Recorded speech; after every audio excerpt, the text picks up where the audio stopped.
morning, Toby. All right, no problem. Good morning, everybody. We did a bit of extemporising as we're not quite sure how the kit works.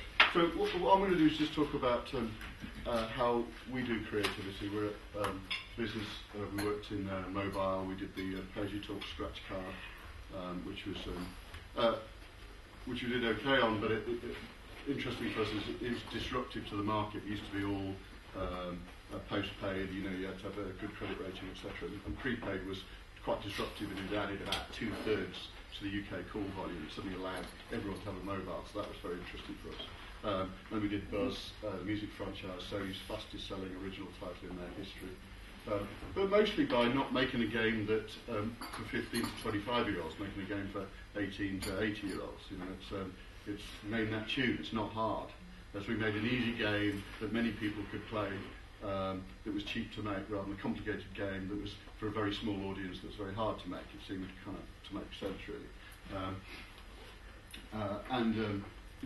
One of the very first things that I learnt, there was no point in competing in a foot race, in a straight foot race with people who are faster than you. There's absolutely no point in going into a new industry where you don't understand what's going on, or trying to create some new projects, if there are already smarter people doing that stuff.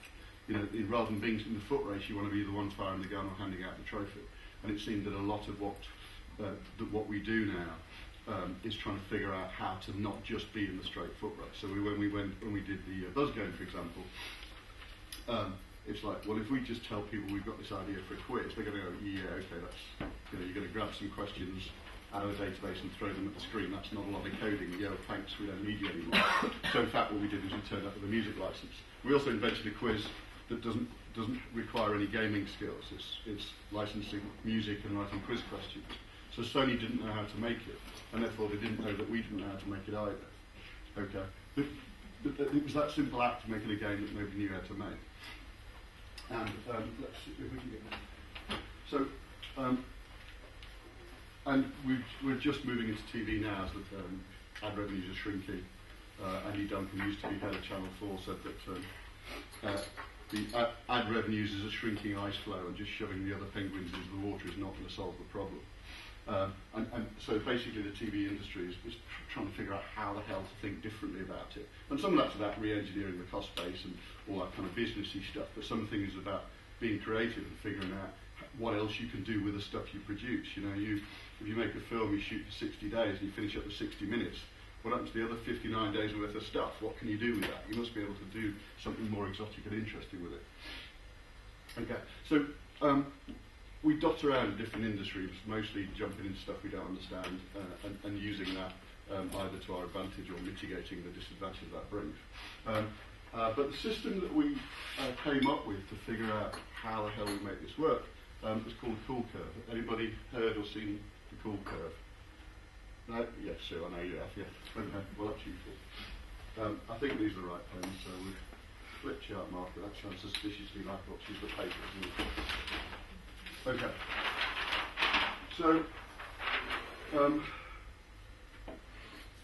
we've always been a bit of a mad inventor company. We've always come up with thousands of ideas, and in fact the strike rate for good ideas is about 1 in 200. So anybody says, oh, I've got a good idea, the odds are not good that that's going to be a good idea. But if you have 200 ideas, the odds are you'll get a good idea. If you have 1,000 ideas, then you're going to have 5 ideas to play with. And I think it's just the scale that you need to think about. But if you just have, if we think of a target audience for a product, we're looking at perceived creativity, not the actual act of creativity itself. But there is a comfort zone that they have.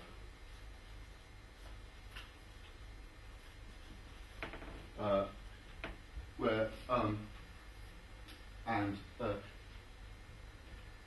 they are comfortable with a certain way of living, certain ideas, certain music, or whatever it happens to be. But if I just have a scattergun of ideas that are all over the chart, your classic, let's have a brainstorm, throw enough stuff at the whiteboard, see what happens, then you're just going to have ideas all over the chart. Some of those are going to be in the middle of the comfort zone, and it's like, yeah, we already know about that. Why you tell it? Why do you think this is new and interesting and exciting? Okay? It may be a purely creative act. If I lived in a cave in splendid isolation and had never seen a wheel and I invented the wheel, that would be an amazingly creative act, but you lot would all laugh at me if I told you about it, right? It doesn't, the perception is that that's just simply not very creative. If I have an idea that's a bit mad and I'm out here, and I'm sure you've all got friends who are a little bit like that, then some people will be edging away from it a little because it's just a bit too hard. This is of no use to me whatsoever. We're in the fire extinguisher business and you've invented a new credit card.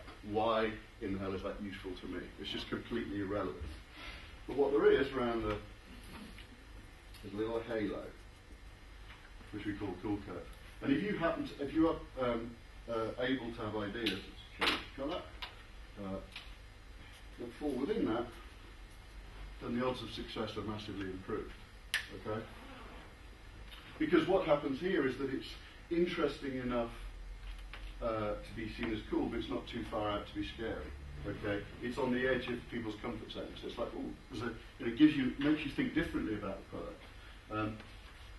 But it's not too far outside of the perception. A lot of software evolves small amounts at a time. Games start to evolve at small amounts at a time. Cars have a midlife upgrade. You may not be ready for the radical thing, but there are things that we can do in the meantime. So we see this all of the time.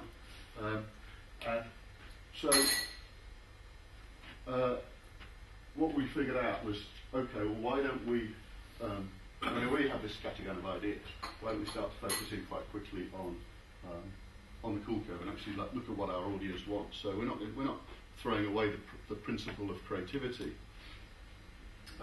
but we are encompassing both parts of the journey. There are those people who never like to think outside of the box, and there's those people, having got outside of the box, who never want to come back again. And the never never is the thing that stops creativity. People don't only like to do one bit of the journey, and you actually really need to do both. So we draw another cool curve quickly. There are a number of sorts of thinking that are going to help us target this.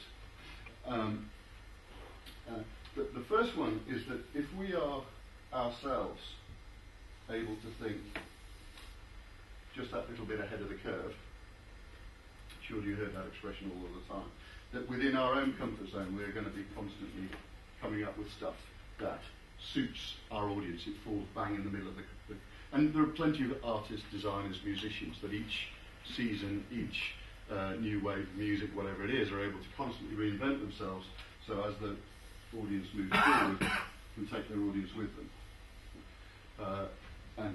So that the Elton Johns, the Madonnas, the Kylies of this world are all able to continue to reinvent themselves and actually take their audience with them. Picasso is another. If you look at Picasso versus Van Gogh, Van Gogh was way out here and was too radical for everyone, died, cut his ear off and all that. And, I'm not sure it was in that order, to be honest. But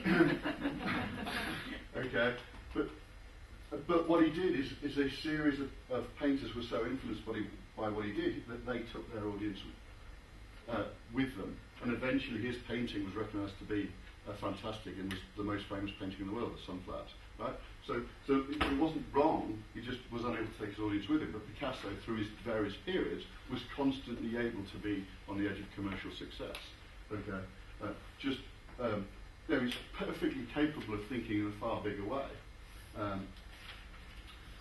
So there are people who are able to think at this point here. There are also people who think a bit further out,